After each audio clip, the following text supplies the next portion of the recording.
One of the key thrust areas of NEP 2020 is to encourage high research and development investments to inspire innovation and innovative mindset.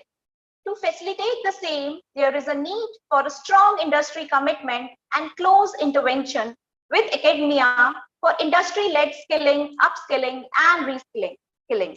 Given the explosive pace of technological development allied with the sheer creativity of tech-savvy teachers and entrepreneurs, it is certain that technology will impact education in multiple ways, only some of which can be foreseen at the present time.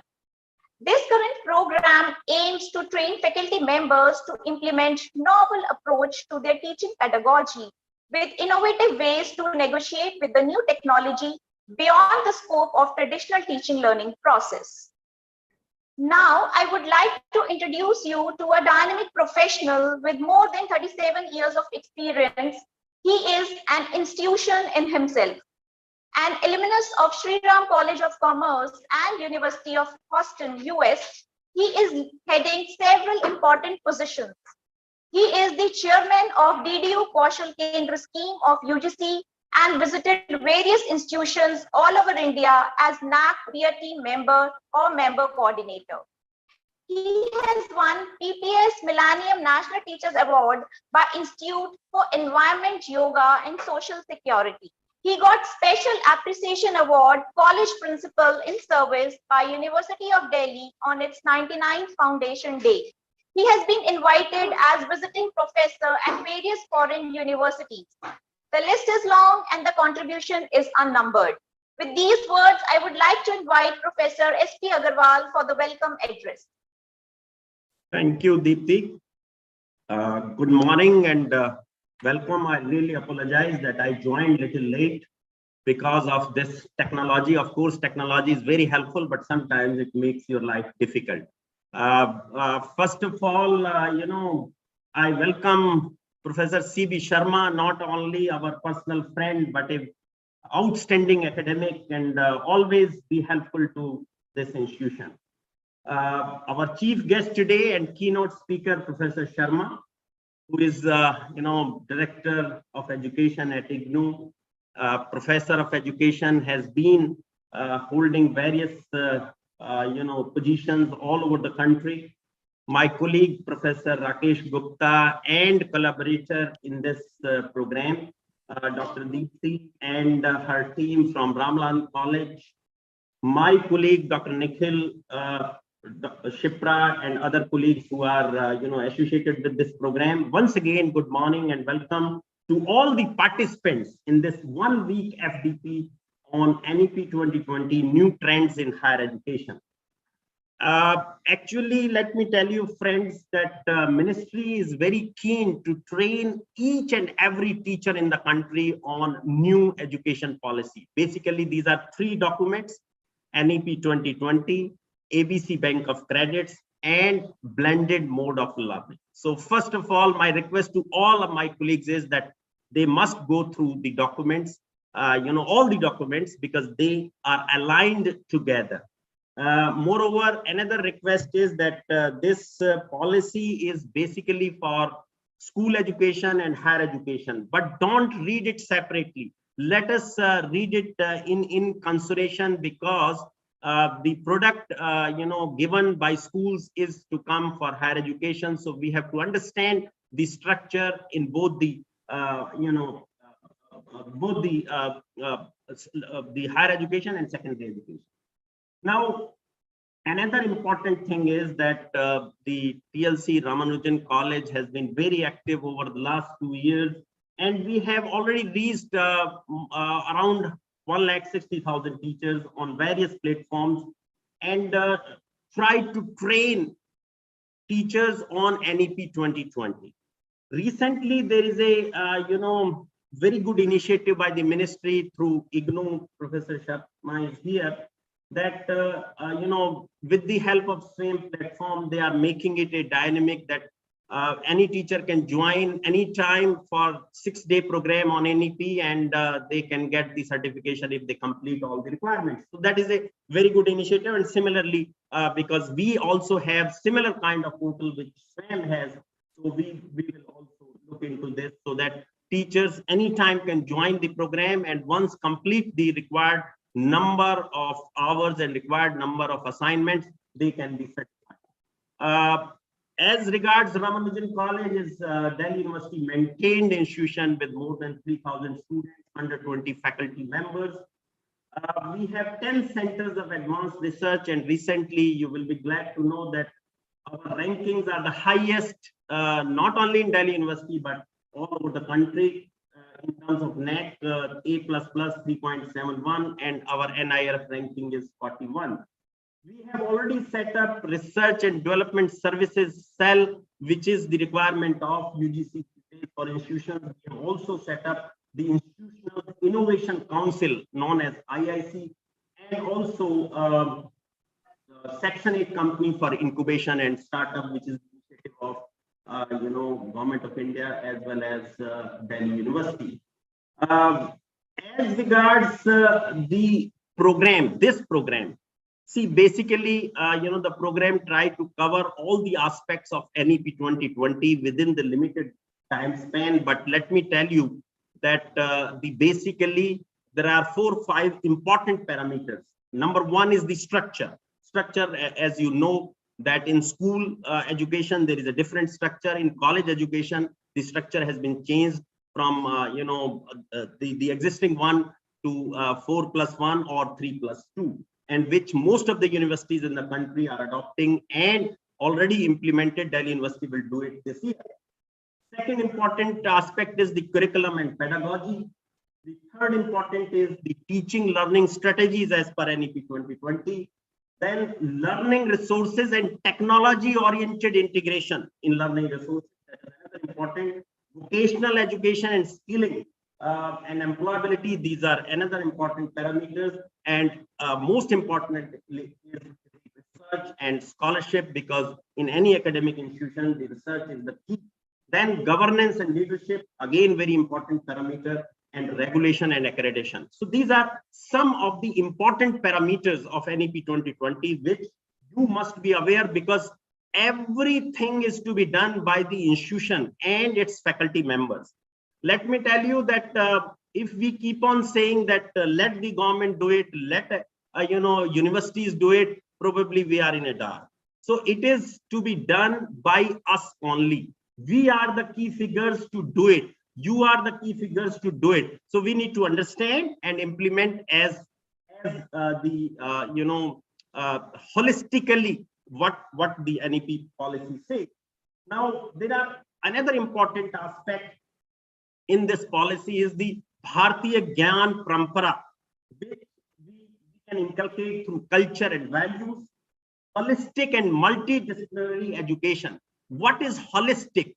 Overall development of the child, in the institution. What is overall development? Not only the the academic education, but life skills, the employability skills, the outcome-based education. So we have to train ourselves in order to do it, rather than totally depending upon what the student will do. Student will do according to what we plan to do with him, because he should have enough skill sets once he graduates, enough skill sets to be employable, to be used by the society, to go for higher education or to do any other activity as per his or her demand.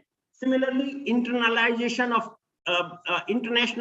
of curriculum, very important, because we have to align our education with international universities and other areas, because most of us are exposed to international education. Most of our students are going abroad. Students from other countries are coming to India. So aligning this education is also very important. And let me tell you, the technology is the key in next 10 years. If we will miss the bus, probably we will be very, very behind. So in next 10 years, technology, not only in industry, but in education also, is the key to the success of this country.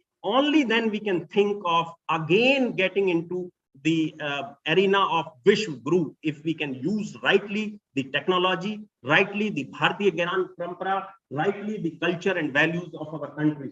If we can do that, probably things would be much easier. Similarly, another concept, see, which is important, we always think of, we will always talk about the sustainable environment. See, similarly, as we say sustainable environment, similarly sustainable development, because for industry that is also very important. Then sustainable education.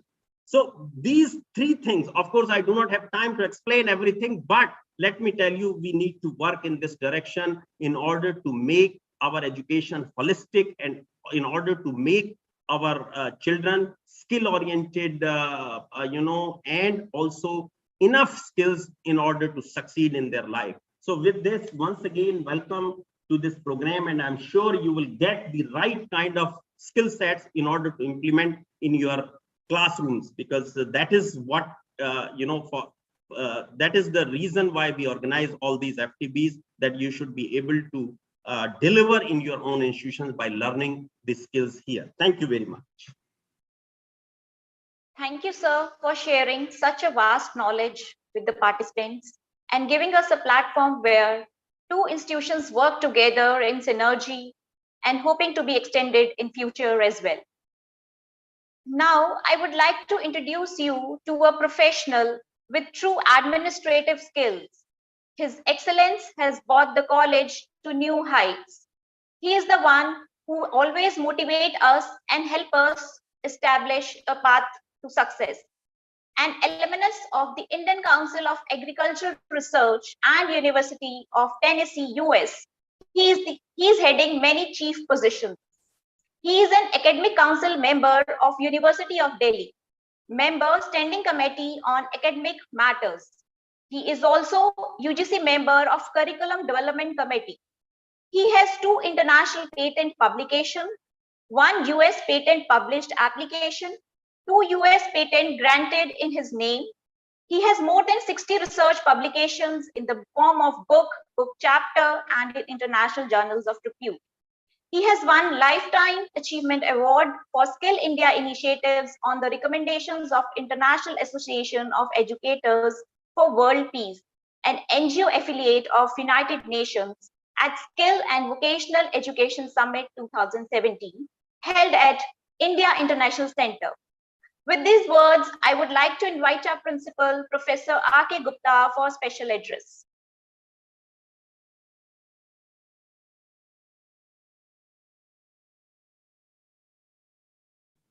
Sir, unmute yourself, sir, unmute yourself. धन्यवाद दीप्ति। परम श्रद्धेय professor CV Sharma ji, director school of education नौ, परम आदरणीय मेरे अग्रज मार्गदर्शक professor SP Agarwal ji, principal director teaching learning centre Ramanujan college, मेरी अपनी ही साथी डॉक्टर दीप्ति गुप्ता जो कोऑर्डिनेटर हैं इस FDP की, और सभी ऑर्गेनाइजिंग टीम के सदस्य और प्रतिभागीगण, आप सभी का हार्दिक अभिनंदन, हार्दिक स्वागत है इस फैकल्टी डेवलपमेंट प्रोग्राम में। सबसे पहले मैं हार्दिक धन्यवाद प्रोफेसर अग्रवाल जी को देना चाहूँगा, जिनके स्नेह, प्रेम और मार्गदर्शन से यह फैकल्टी डेवलपमेंट प्रोग्राम राष्ट्रीय शिक्षा नीति के ऊपर आयोजित किया जा रहा है, टीचिंग लर्निंग सेंटर रामानुजन के सहयोग से। सर, आपका बहुत बहुत धन्यवाद। काफी सारी बातें अभी प्रोफेसर अग्रवाल जी ने कही और सारांश जो शिक्षा नीति का है, राष्ट्रीय शिक्षा नीति का है, वो अभी बताया। मैं इसमें कुछ ही बातें ऐड करूंगा और सभी का ध्यान में आकर्षित करूंगा जय अनुसंधान पर।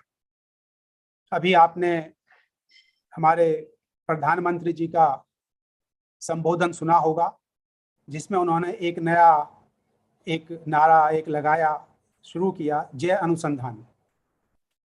और जहाँ तक मैं समझता हूँ कि जितने भी शिक्षक साथी हैं, अगर वो अनुसंधान नहीं करेंगे, अगर वो रिसर्च नहीं करेंगे और इस तरह से रिसर्च की थॉट प्रोसेस अगर वो अपने माइंड में नहीं रखेंगे, तो टीचिंग लर्निंग जो होनी चाहिए, जिस लेवल पर होनी चाहिए और जो हम अपने विद्यार्थियों को एक नया रूप शिक्षा का देना चाहते हैं हायर एजुकेशन में, वो नहीं दे पाएंगे। तो रिसर्च का योगदान टीचिंग लर्निंग प्रोसेस में एक ऐसा योगदान है जिससे आप ना ही अपने आप को बेहतर बनाते हैं एज ए शिक्षक, आप विद्यार्थी को भी एक नया मार्गदर्शन, नई दिशा आप निर्धारित करते हैं। आप सभी लोग जानते हैं कि कुछ परसेंटेज प्रॉफिट का सभी कंपनीज को गवर्नमेंट ऑफ इंडिया ने मैंडेटरी किया हुआ है कि वो अपना आउटरीच प्रोग्राम्स के लिए, सोशल वेलफेयर प्रोग्राम्स के लिए उसे निर्धारित करें। करीब 2% कंपनीज को दिया गया है, जिसको हम कॉर्पोरेट सोशल रेस्पॉन्सिबिलिटी कहते हैं। अब तक इस नियम के तहत सारी कंपनियों, जितनी भी कंपनियां, चाहे वो इंडियन कंपनीज हों, चाहे वो इंटरनेशनल कंपनीज हों जो अपना जो एस्टेब्लिश्ड हैं इंडिया के, भारत के अंदर, उन सभी को इस 2% का आउटरीच के लिए और सोशल वेलफेयर प्रोग्राम्स के लिए लगाना होता था। लेकिन इसमें कुछ बदलाव गवर्नमेंट ऑफ इंडिया ने किए हैं कि अब वो आउटरीच प्रोग्राम से साथ साथ रिसर्च के लिए भी इस 2% अपने प्रॉफिट को वो प्रयोग कर सकते हैं।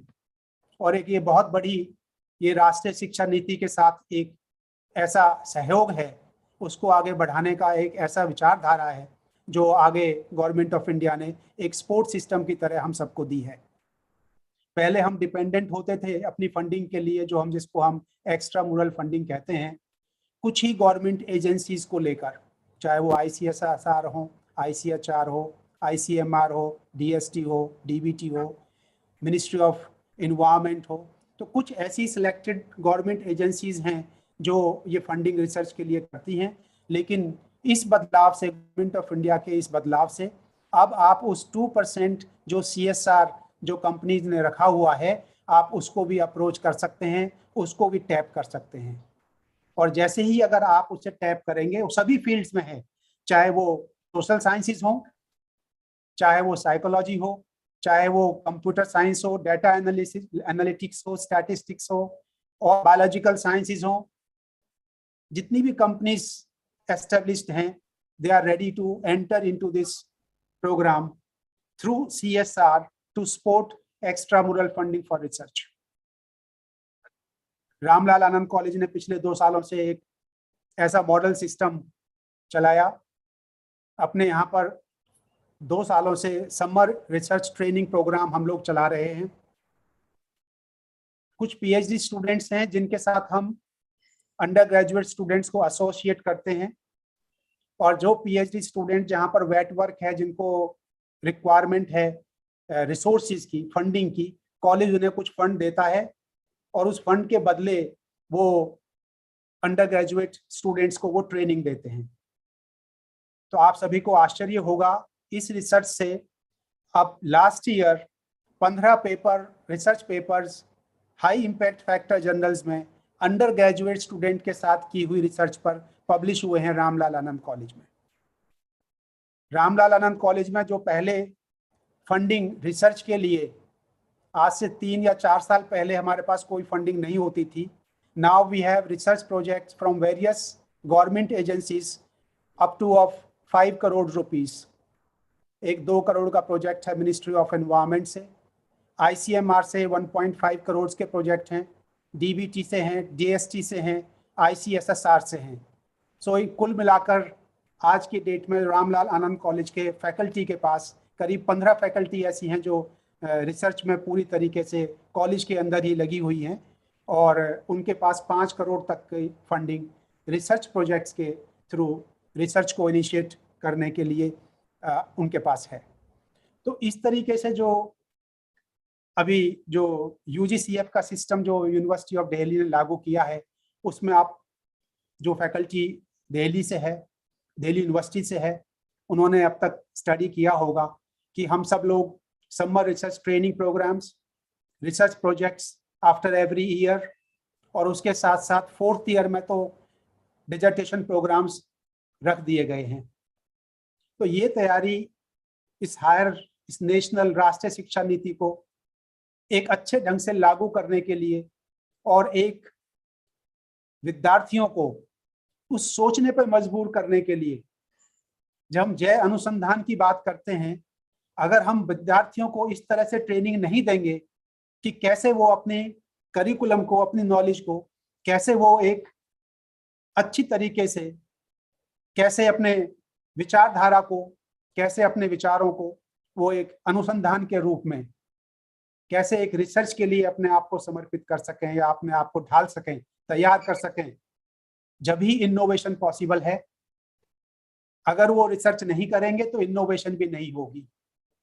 आइडियाज होते हैं, आइडियाज जब ही क्रियान्वित होते हैं, जब ही लागू होते हैं, जब वो रिसर्च करते हैं, जब अनुसंधान करते हैं, जब वो पढ़ते हैं। तो इस तरीके से एक short model Ramlal Anand college ने सोचा कि राष्ट्रीय शिक्षा नीति को लागू होने से पहले, और जब हम 4 साल आगे, जब हम मेजर प्रोजेक्ट्स और माइनर प्रोजेक्ट्स की बात करें, तो कॉलेज के पास इतना संभव इंफ्रास्ट्रक्चर हो कि हम लोग उसको अच्छे सुचारू रूप से उसे लागू कर पाएं।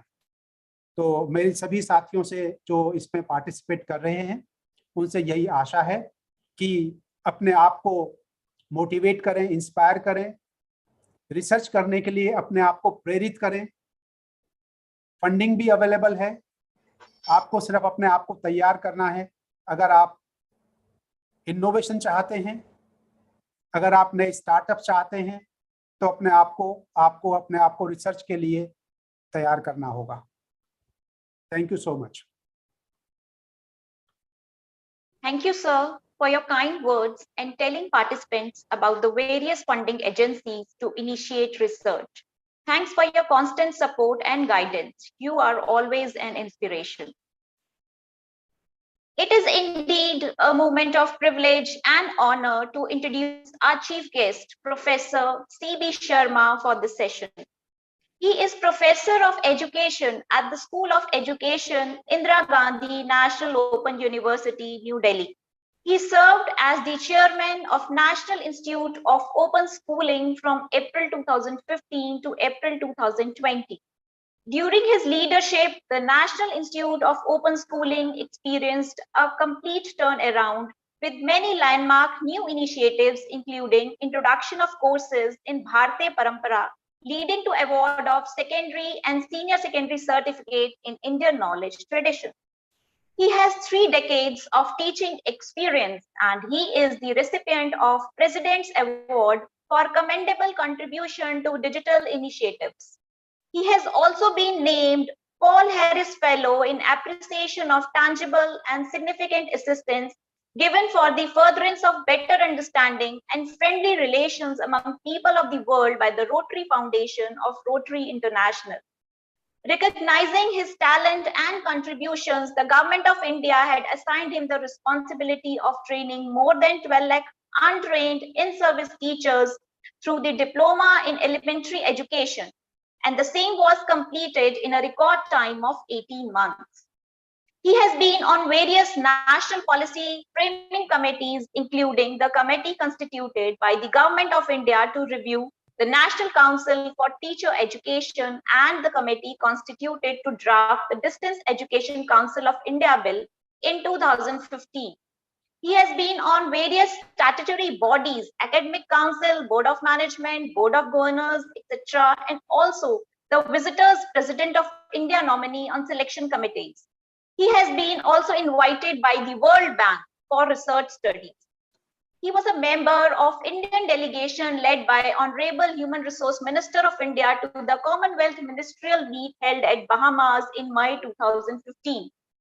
Professor Sharma was invited by the Universal Basic Education Commission to facilitate in establishment of an open school in Nigeria in July 2018.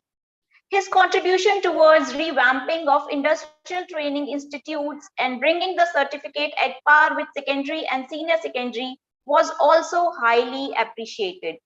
With these words, I would like to invite Professor Sharma for the keynote address to the audience. Thank you so much. Thank you for the kind words. And I really consider it my privilege to be invited and to be speaking to you. I know Professor S.P. Agarwal Sahab is very, very kind to me, and he gives me this opportunity. I'm also grateful to Rakesh Gupta Sahab, who as co-coordinator or collaborator has also agreed. Thank you both very much. And I cannot be less obliged to Nidhi, Ashish, Deepti, all of them who have taken pains to coordinate and make sure that I am here. Thank you all very much. My privilege entirely. I must also congratulate you on selecting this area and topic, which is on new trends in higher education. What are the new trends that we can visualize? I'll start by saying 2035, you will have a completely new higher education system. And as Agarwal Sahab said, don't look at higher education in isolation, what we have been seeing it as. It's in continuation from age 3 to 21-22.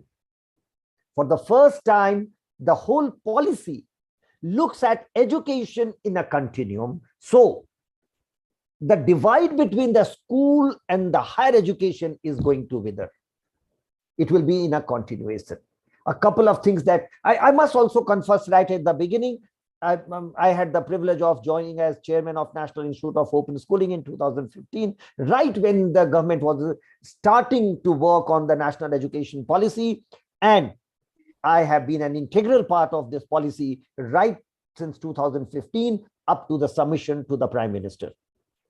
So I have lived this policy all these years that the nation has been debating, discussing. And as it was said, I was working in close collaboration with the Honorable Minister then, Mr. Irani ji. So I know how this policy has come to be, and I will share some of them with you.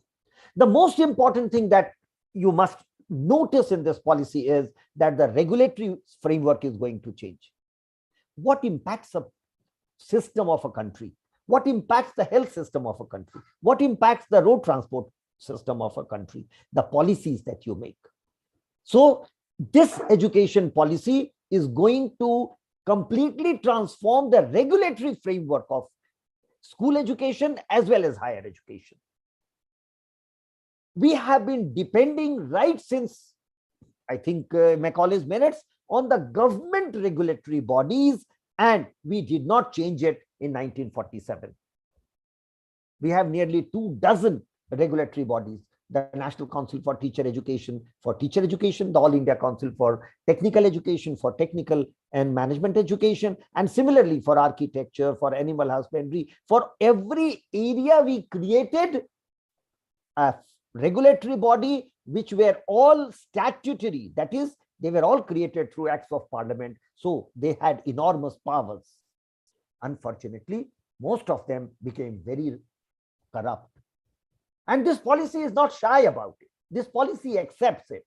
Read 15.2 and read the comment that Justice J.S. Verma Commission had made about the regulatory system of teacher education. It says out of 18,000 teacher education colleges, 10,000 colleges are not even attempting quality education. They are distributing degrees for money. So there was a mood in the government right since 2014 that we must accept our weaknesses. Also, we must highlight the good things that have been said before and work on them. Normally, we will find that every policy would like to say previous policies were not good, and we are going to say something very important or transformatory. This policy doesn't do that. Read the policy very carefully. If I can make that a statement, there is nothing new in this policy. Only it reinstates what good has been done. Let me give you one example that I'm sure Professor Agarwal has lived through. The Delhi University had introduced 4-year degree program under the dynamic leadership of the then Vice Chancellor, Professor Dinesh Singh. For some reason, when the new government came in 2014, The government cracked down on it and said, no, you will have to reverse because the policy doesn't say. However, I must also confess that that was wrong, because everything said in a policy is not to be told in universities ipso facto. Universities have their acts which say you must toy with ideas, new ideas, and Delhi University was toying with this idea. And 2014, when the new government came, it said, no, you will have to reverse. We all know about it, but then look at the policy now. The policy exactly in toto agrees and accepts the system that Professor Dinesh Singh ji had implemented in Delhi University. Teacher education, I have already said 15.2, the policy is not shy of accepting that the teacher education has completely slipped and it has become corrupt. It says we'll close down 10,000 colleges, which is not really a finding of this government, but it was a finding of the Justice J.S. Verma Commission of 2012, which was submitted to the Supreme Court, but nothing was done about it. Now we have come up with an integrated teacher education program, the ITEP, for 4 years, and the government has already given notices to 6,000 colleges to shut down. And also the whole experiment of single discipline institution, that the B.Ed colleges. We have about 40,000 colleges in the country. 19,000 are in teacher education, which are single discipline colleges. This is nowhere accepted in the world. How can you call somebody a graduate by studying just one discipline? One has to be multidisciplinary. One has to be a person of complete understanding of the society, the systems, and then only one can be called a graduate. So this policy says we will reverse that and make every institution a multidisciplinary institution. So all these B.Ed colleges will have to have more departments and convert into a multidisciplinary college. That was another folly that we made in the past. And similarly, the engineering colleges, they will have to have more disciplines to make it multidisciplinary. And their graduates, when they come out, I'm reminded of the A.C. Snow article, that the two cultures, where the scientists and the social scientists are completely divided. Why? A learned person and a scholar has to be all-rounder. So this policy has considered all these developments and said that we will have multidisciplinary colleges, which you should be ready to see and work on. The conjoined with the problem of regulation was the system of affiliation. All of us who have been working in higher education, we have faced the problems. Universities have large number of affiliated colleges, but they do nothing about the colleges. They have no time to think about colleges. This was a system introduced by the British when they introduced the University Grants Commission in India, because that was the system then in UK. They have done away with it many decades back, but we did not do. Now this policy says, read chapter 19, it says we will have autonomous colleges. What will happen in these autonomous? The colleges will have their own board of governors.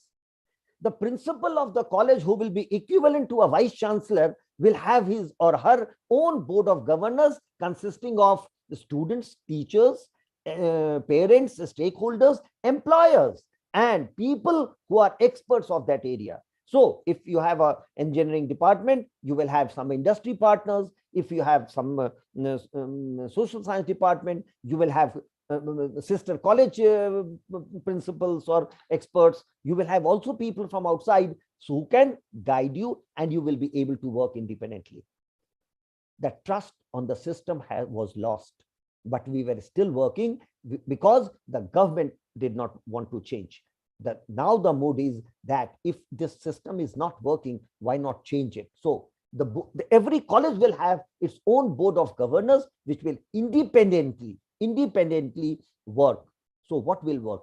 The principal of the college will be all powerful, like the vice chancellor, will be able to take decisions. If the principal is at the helm of affairs, he or she must be allowed to take decisions, own it. At the moment, the head doesn't own, because universities order Universities issue office orders. That system must go. The principal must own. And once the principal has expired the term, will continue on the board of governors as ex officio member for one term. And again, I will tell you, this is not something which we have invented. This is practiced globally.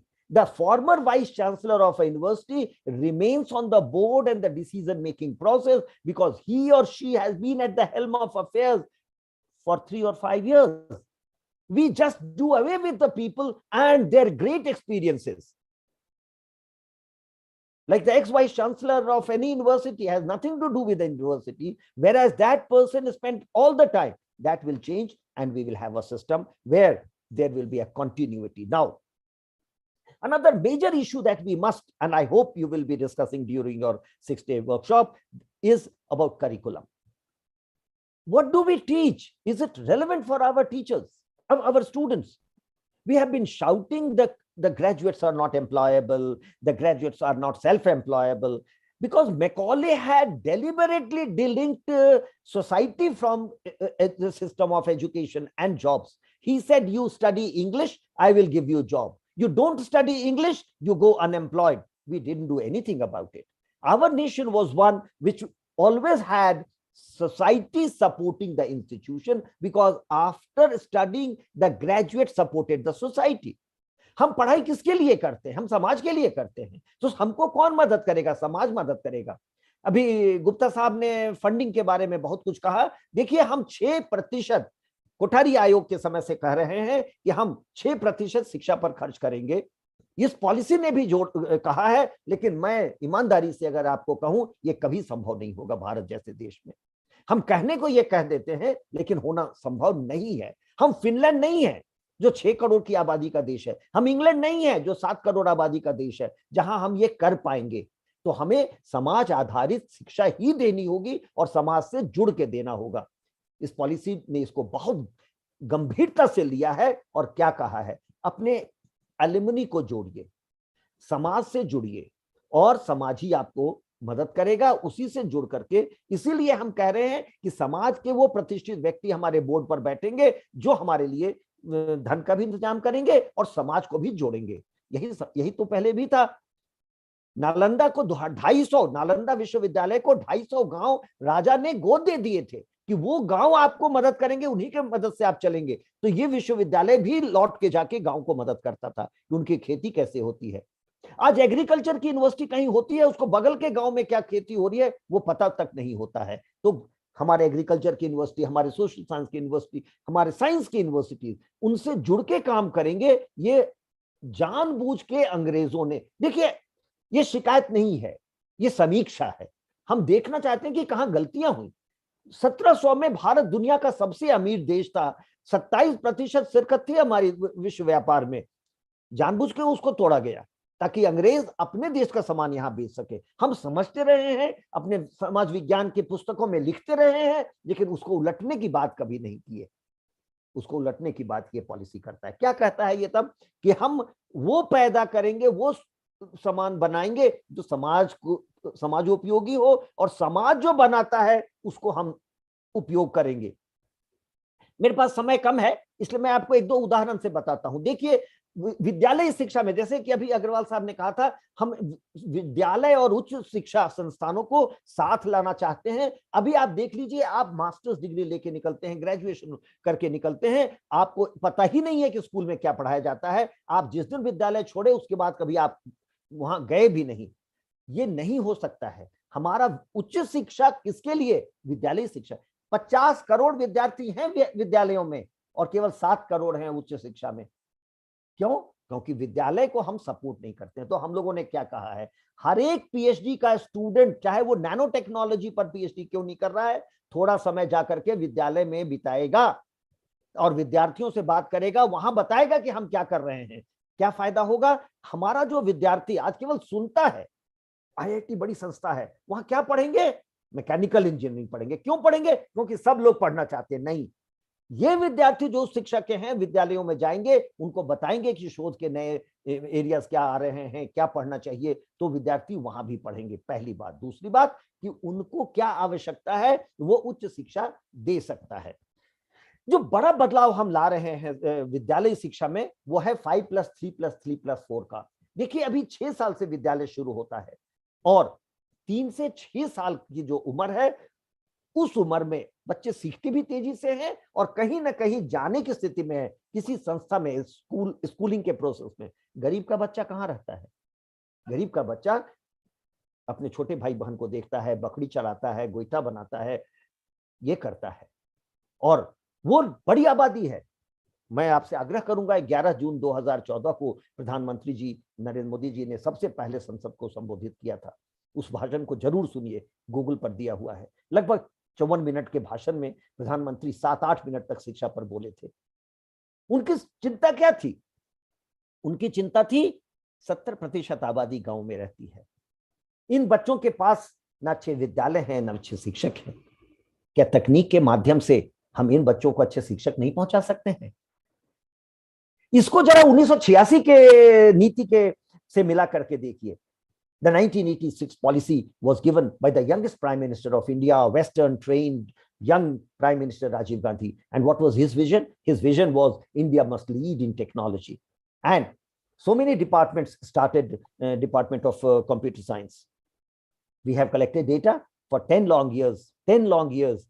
The top 30 students went to IIT Powai to study computer science, and not one of them remained in India. They all lead major companies of the West. They are all mostly in Silicon Valley. So what did we do?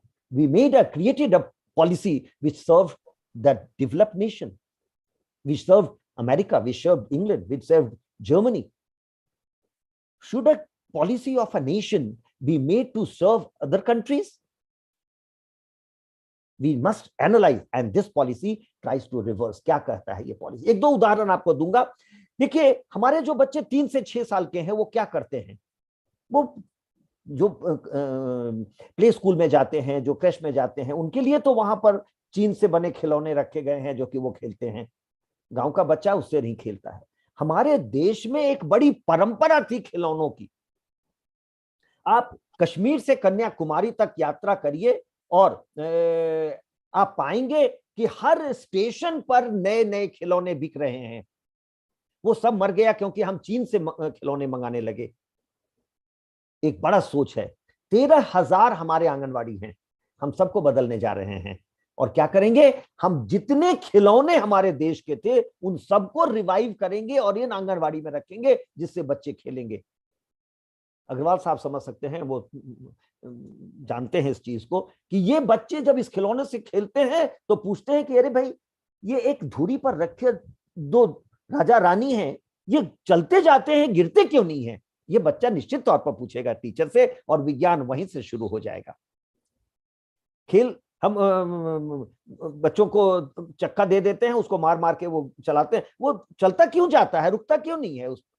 ये बच्चे जब पूछेंगे। लेकिन चीन के खिलौने हम हमारे बच्चों को क्या सिखा रहे हैं? अभी मैं एयरपोर्ट पर था, बड़े ध्यान से देख रहा था। एक दंपत्ति अपने बच्चे को एक कुत्ता दिए हुए थे और कुत्ता चिड़िया की आवाज निकालता था। देखिए बड़ा टीचिंग लेसन है बच्चों के लिए। हम उनको कुत्ता देते हैं, कुत्ते की आवाज निकालता है तो बच्चा जान लेता है कि अगर कहीं से आवाज आ रही है तो कुत्ता है, पैरट है, ईगल है, इन सब का आवाज हम सबको भुला दिए। 2 बड़े टॉयथॉन हो चुके हैं देश में। टॉयथॉन, हर डिस्ट्रिक्ट कलेक्टर को यह चिट्ठी गया कि अपने जिले के सारे खिलौने जमा करके भेजो। 2 मेजर टॉयथॉन हम लोग कर चुके हैं देश में। उन खिलौनों को देख करके ये बनाया जा रहा है कि ये खिलौने आंगनवाड़ी में सप्लाई किए जाएंगे और जो लोकल आर्टिशन बनाएंगे।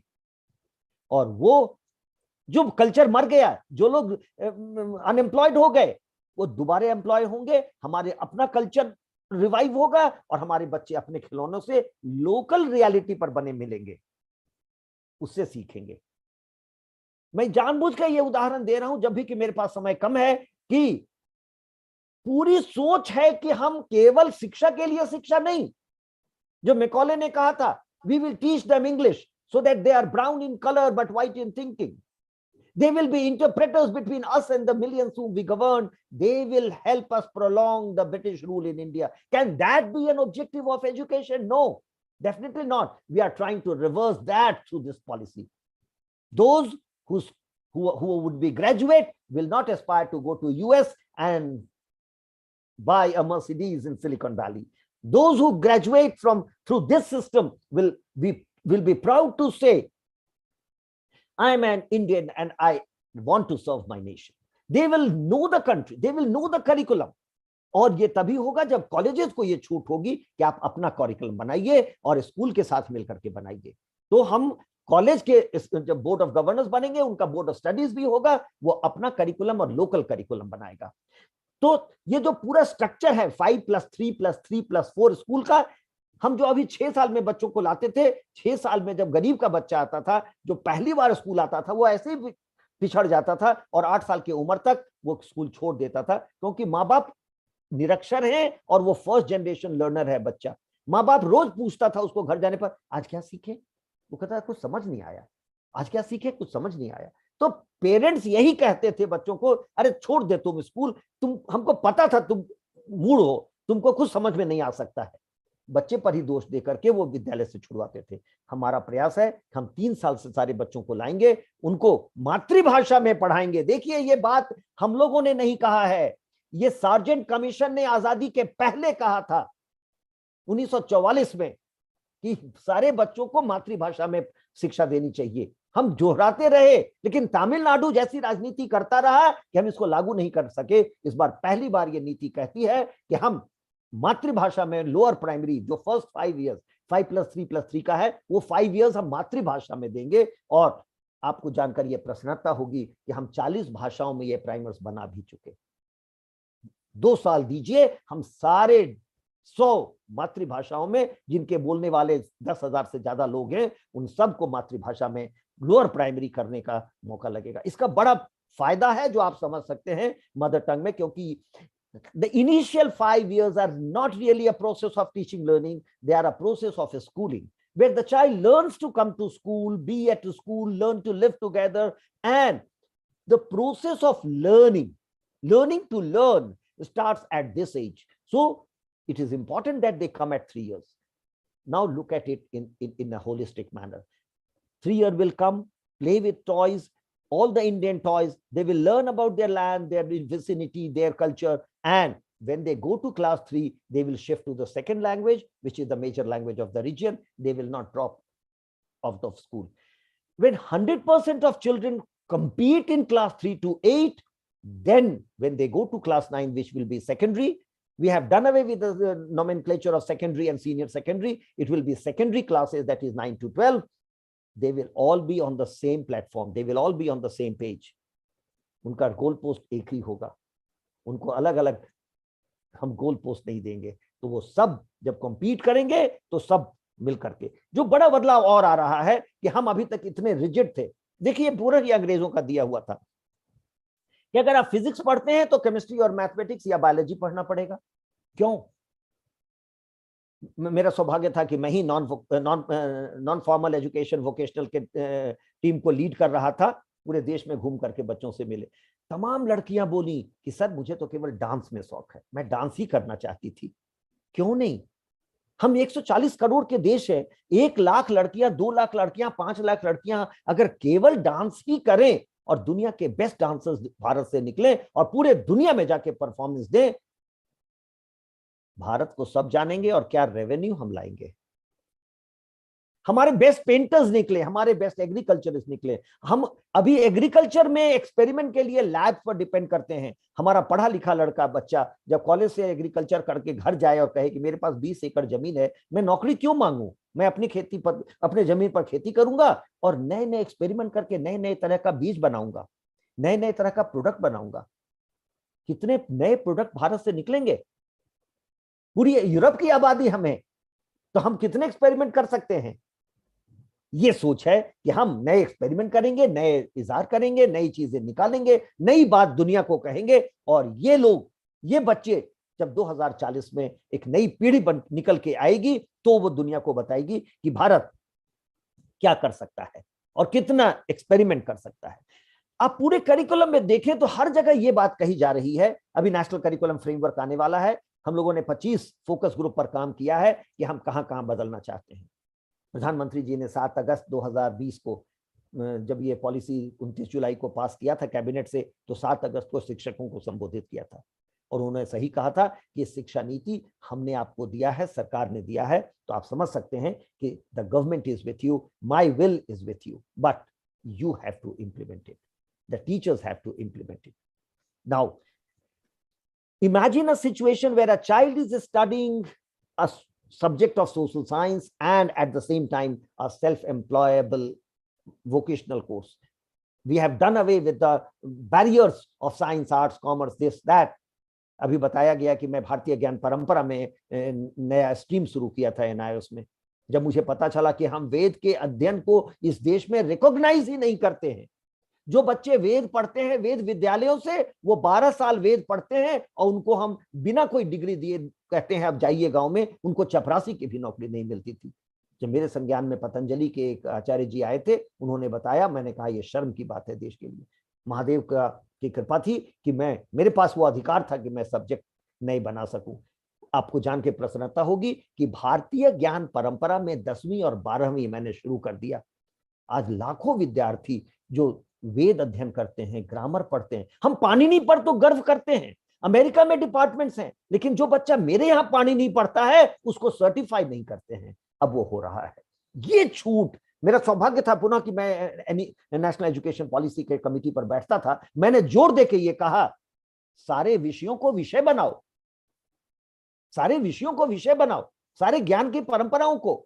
आपको एक उदाहरण और दें अग्रवाल साहब, एक टीम आई एनसीसी के जो नेशनल हेड है वो आए माननीय स्मृति ईरानी जी से मिलने। मेरा सौभाग्य था कि मैं उस दिन वहीं था। उन्होंने कहा कि देखो ऐसे तो इसको सब्जेक्ट नहीं बनाएंगे, हम आपके बच्चों को लेह भेज देते हैं, या कारगिल भेजा था, और अरुणाचल बॉर्डर भेज देते हैं, 100-100 बच्चे आप दीजिए, वो वहां रह के आए 15-15 दिन, और फिर वो जैसा कहेंगे। वो बच्चे जब लौटे तो उन्होंने कहा कि हम तो बिल्कुल आर्मी में ही जाएंगे, हमको राष्ट्र सेवा ही करनी। हमने एनसीसी को, हमारे समय में एनसीसी हुआ है, हमने कब एनसीसी को बाहर कर दिया? ये बिल्कुल integral part of school activity होता था, अब नहीं होता है। ये वापस आया। तो एनसीसी जैसी चीज, एग्रीकल्चर जैसी चीज, dance, drama, every area of knowledge, 64 कलाएं जो हमारे देश की थी, वो सबको हमने विषय बनाया। पढ़ो। और हम जब 140 करोड़ के देश है, तो 1 करोड़ बच्चा निश्चित तौर पर एक विधा में पढ़ाई कर सकता है और आगे बढ़ सकता है। तो वो करिकुलर और को करिकुलर और वोकेशनल का हम लोगों ने जो भेद और दीवारें खड़ी की थी, वो खत्म कर दिया गया है। और सब बच्चे सब कुछ पढ़ सकते हैं, और डिग्री से जॉब को डीलिंग करने का प्रयास है। आप डिग्री लिए हैं तभी जॉब मिलेगी, जो मैकॉले ने कहा था वो खत्म हो गया। आप अच्छा कपड़ा बनाते हैं, आप अच्छा फैब्रिक डिजाइन करते हैं, आप अच्छी, हमको निफ्ट खोलना पड़ा, national institute of fashion technology. हमारे देश की लड़कियां दुनिया की सबसे अव्वल लड़कियां हैं, वो ऐसे ही डिजाइन करेंगी, उनको किसी निफ्ट की क्या जरूरत है? हर स्कूल निफ्ट बने, हर लड़की कुछ नया करके दिखाए। हम आधी आबादी हमारी बेटियों की है, बहनों की है, तो उनको हम क्या मौका दिए? तो उनको भी अपने एरियाज में जिनमें उनकी इच्छा है, उनकी रुचि है, वो पढ़ें और वो करें। मुझे लगता है कि ये पॉलिसी एक गेम चेंजर है। This will change the face of India. और जो हम इंडिया सेंट्रिक एजुकेशन देते रहे हैं, वो सही तौर पर भारत केंद्रित शिक्षा होगी। और 2040 में जो बच्चा निकलेगा, वो गर्व से कहेगा हम भारतीय हैं और भारत को ही सर्व करते हैं, भारत में रह करके। और हम ऐसी सुविधाएं उपलब्ध है, हमारे पास धन की निश्चित तौर पर कमी नहीं है। आप देखिए कि हमारे बच्चे, मैं आपको MIT का उदाहरण दूंगा। MIT में हर साल 80 बच्चे एडमिट होते हैं, 10% बच्चे निश्चित तौर से भारत के होते हैं। दुनिया का सबसे महंगा इंस्टीट्यूशन है, 1 करोड़ फीस है 1 साल का। जिस बच्चे का एडमिशन होता है, वो ना थोड़ी करता है कि हमको पैसा नहीं, इसमें नहीं जाएंगे, वो कहीं ना कहीं से देता है। तो हमारे देश में धन की निश्चित तौर पर कमी नहीं है। सबसे ज्यादा बच्चे दुनिया में विदेश भारत से जा रहे हैं। हमने संस्थाओं को बनाने का प्रयास ही नहीं किया, क्योंकि हमने उनको स्वायत्तता नहीं दी। ये पॉलिसी इंस्टीट्यूशंस को स्वायत्तता देने की बात करती है, Unfortunately, when we talk of autonomy, we immediately jump to anarchy. Autonomy is not anarchy. Autonomy means autonomy to venture his new ideas, new areas. Read Radhakrishnan Commission. He has clearly defined what is autonomy. Unfortunately, what happened in JNU was anarchy, and that has to be dealt with law and not by autonomy of institution. So this policy will also give autonomy to institutions to experiment, to venture his new areas with complete powers to the head of the institution. We have unfortunately converted the head of institutions into rubber stamp, which this policy will change. हम अगर विश्वास करते हैं कि हमारी संस्था को कोई हेड करता है तो निश्चित तौर पर वो डिजर्विंग होना चाहिए और उसी को लीड करना चाहिए। यही इस पॉलिसी की सोच भी है, और जब तक ये नहीं होगा तब तक संस्थाएं नहीं बनेगी। I think I have exhausted my time before Nidhi and Agrawal sahab tell me thank you very much. आप बंद करिए, मैं आप केवल कंक्लूड ये कह के करना चाहूंगा, इस पॉलिसी को बड़े ध्यान से पढ़िए। जैसा कि अग्रवाल साहब ने कहा कि केवल ये हायर एजुकेशन नहीं पढ़िए, एक कंटिन्यूम में पढ़िए, स्कूल से लेकर के कॉलेज तक पढ़िए। हम दोनों को नजदीक लाने की बात किए हैं और ये बड़ी बड़ी बातें नहीं किया है पॉलिसी। 1 मिनट और लेंगे अग्रवाल साहब। पॉलिसी तो देखिए सुब्रमण्यन ने भी लिखा था, अच्छा नहीं लिख पाया, उसको हम लोगों ने ड्राफ्ट कहा। फिर कस्तूरी रंगन कमेटी रिपोर्ट आई, वो प्रधानमंत्री जी के सामने गया था। प्रधानमंत्री जी ने कहा कि अरे 480 पेज तो कोठारी ही लागू कर दो, और उसके बाद काट छांट के ये 62 पेज आए हैं कि पहले हम स्कूल और कॉलेजेस को, जो स्कूल और हायर एजुकेशन है, ठीक करेंगे, उसके बाद हम बात करेंगे इंजीनियरिंग और एग्रीकल्चर और सब की, जो कोठारी ने किया था। This policy hits at the root of all problems and takes a time of about 18 years. When it was released, it was 20 years. So said 20 years we will completely change the school and colleges, the higher education, and then we will think about other areas. This policy will change the face of India 2040. And as promised, the last line of the policy says 2040 will have a new policy which will relook at what we gained, what we could not, and how should we plan the future. जरूर पढ़िए, और ये policy बिल्कुल भारत को बदलेगी। निर्णय आपको लेना है कि आप इस बोट पर, इस रथ पर सवार होना चाहते हैं या पीछे छूट जाना चाहते हैं। ये अंतिम घड़ी है जब आप राष्ट्र के विकास का हिस्सा बन सकते हैं और बदलाव का पार्ट बन सकते हैं। ये बहुत अच्छा मौका है, ये बहुत अच्छी पॉलिसी है। मैं पुनः एक बार आभार प्रकट करूंगा गुप्ता साहब का और अग्रवाल साहब का कि आपने मुझे मौका दिया और सारे सहभागियों से बात करने का अवसर दिया। बहुत बहुत आभार, बहुत बहुत धन्यवाद। बहुत बहुत धन्यवाद sir. I think both the colleges and participants are fortunate that we have heard you today, because you are the backbone of this policy. I know you very well, but I never knew that you were part of framing this policy. So I think we have heard the original thing, what happened, and you have touched upon each and every aspect, which I think participants should look into, because you have not left anything, whether it is Bharatiya Parampara, mother tongue, and now we feel that in 70s when we used to go to France, we used to go to Switzerland, that they speak their own language, and we were really very mad that they know English but they will not speak English. So that spirit should come to Indians also, and we should, इसमें कोई शक नहीं है कि मातृभाषा में जो पढ़ाई होगी वो एक अलग तरह की होगी, उसकी समझ अलग होगी। अभी जो हमने एक डिवीजन क्रिएट किया हुआ है, उस डिवीजन में काफी मैं समझता हूँ लैंग्वेज सीखना कोई बुरी बात नहीं है, आप सब सीखें, लेकिन अपनी मातृभाषा में पढ़ाई करें। और बहुत बड़ी रिस्पॉन्सिबिलिटी टीचर्स के ऊपर है कि वो मातृभाषा में अच्छे कंटेंट डेवलप करें, क्योंकि सबसे बड़ी समस्या हमारे सामने है, कंटेंट डेवलप नहीं हो रहा हमारी मातृभाषा में। तो वो बहुत एक इम्पॉर्टेंट चीज है। मैं समझता हूँ समय के हिसाब से सब चीजें बहुत अच्छी होंगी सर, और मेरी आपसे गुजारिश है कि हम एक और लेक्चर आपसे रिकॉर्ड फॉर्म में इसके लिए चाहेंगे, और आप समय निकाल करके प्लीज, चाहे जूम पर बोले हम रिकॉर्ड करेंगे या आप रिकॉर्ड करके भेजें, क्योंकि ये पार्टिसिपेंट्स के लिए बहुत जरूरी है, because you have been through this policy and you know what exactly are the benefits and shortcomings and how to implement this policy. That is important, because otherwise if people like you are not sharing your wisdom with the participants, the implementation would be difficult. So thank you very much, sir, once again. Thank you. Thank you so much. Thank you. My privilege.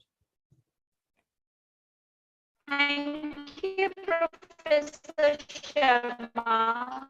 We are बेटा again आपका obliged जो to internet है hear आप दोनों from you. System से काम कर रही हैं. Thanks for sharing such a vast and I'm not audible. Audible हैं दीप्ति. ऑडिबल हैं लेकिन आप वो दो जगह ओपन रखती हैं सिस्टम को, तो उससे गड़बड़ हो रही है. आप एक सिस्टम से काम करें. आप अपने लैब में बोले दूसरा सिस्टम बंद करें, आप सिर्फ एक सिस्टम से काम करें. ठीक है? Okay. Your contribution in academics and research is highly commendable and will be remembered for ages. Now I will request Ms. Shipra Yadav from Ramanujan College to provide information to the participants regarding sessions, assignments, and certification. Thank you so much, Dr. Deepti. And truly, this was a wonderful session by Professor Sharma. And again, sir, we are very much indebted to you for carving out time and informing the participants about the intricacies of this policy. I hope that by now the participants have enrolled themselves to the course in the LMS portal. Please note that this portal is the only medium to access the daily contents. No personal email will be sent to any participant regarding the course contents. If there is any important information, that will be shared or communicated through the official Telegram channel of this faculty development program. Secondly, we very well understand that there could be a lot of queries regarding the course, assignments, and things related to the FDP. So based on our experience of conducting these programs, and feedback of the participants, we have made an exhaustive FAQ, which is available on the portal. It has also been emailed to you with the enrollment mail, and it is also attached within the Telegram channel. So we request to kindly go through the FAQ for general information, and you can always write to us at the designated email. Submitting all the quizzes and assignments is mandatory, and each participant should score a minimum of 50% in total to avail the program completion certificate. Please note that the graded certificates will be awarded only on the basis of this performance. Apart from this, we also request you to fill the daily feedback forms as part of the Ministry of Education's requirement under the Pandit Madan Mohan Malviya National Mission on Teachers and Teaching Scheme. All participants need to submit an online feedback for each session, and we hope that these feedback sessions also form a basis for us to improve our future programs. We really hope that these rules will be adhered to for a better experience of the FDP, and failing to meet any of these above conditions will result in denial of the certificate of completion for the participants. So before we embark, on this now 1 week journey, I would also like to take this opportunity to extend my gratitude towards those who made this inaugural session possible.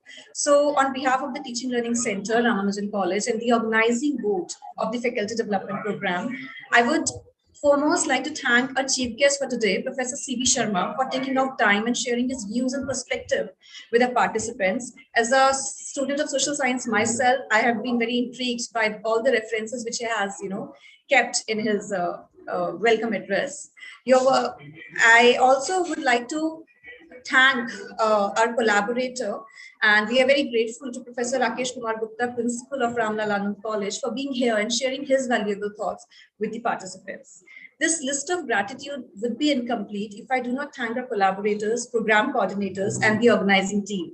Thank you for keeping up with all the communication and seamlessly executing the session. I really hope and wish that we are able to maintain this effectiveness for the coming 1 week and beyond. As always, we are privileged to have Professor S.P. Agarwal as a principal, who always teaches us to plan any program with effectiveness and implement a program in an efficient manner. With this, I come to the most important part of this acknowledgement and thanks, that is our participants. We really are very humbled and grateful to you for all of you to join us in this online 1 week program. You all are the focal points of this program, and we promise to make this program a memorable and fruitful one. Thank you, everyone. Have a great learning experience. Thank you. Thank you, everyone. Thank you, sir. Thank you, Gupta ji. Thank you. Thank you so much, Sir. and all the best. Thank you.